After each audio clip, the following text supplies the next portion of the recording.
مریم میگفت باز میخوای ببرشون ده. مثلا اینکه خیلی خوش گذشته دفعه پیش. ببینم چی گیرت میاد از این همه خوش شخصی؟ نه تو پولم میگیری برای این همه حرف مفتی که میزنی؟ استادتون رجب زاده نگفته الان کله گندهاتون دارن آب خنک میخوانن شما کمتر زر بزنی؟ اگه نگفته باید میگفت. چه ربطی به رجب زاده داره؟ موضوع بین من و توه. تا شما الفبا سیاست رو از رو کتاب سرخ مائو و مبانی لنینیسم استالین و ماتریالیسم دیالکتیک یاد بگیرین، به قول خود لنین یه گام به پیش دو گام به پس رفتین. ریدین. واسه تنداختی تو سرت. 100 بار گفتم با هر کس در شأن خودش حرف. گم شو برو بیرون. گم شو. این خانم هنرمنده، گم شو برو بیرون.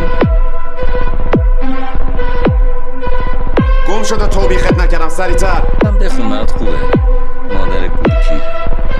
نگران نباش. صادق قصه است. چون میدونم کتابای دیگه برای مغز فندقیت زیادی گفته است. آره تا شما یاد بگیرین چجوری تجزیه تحلیل کنین. اصلا بفهمین چی میگین بعد تو مغز خلق الله فرو کنین.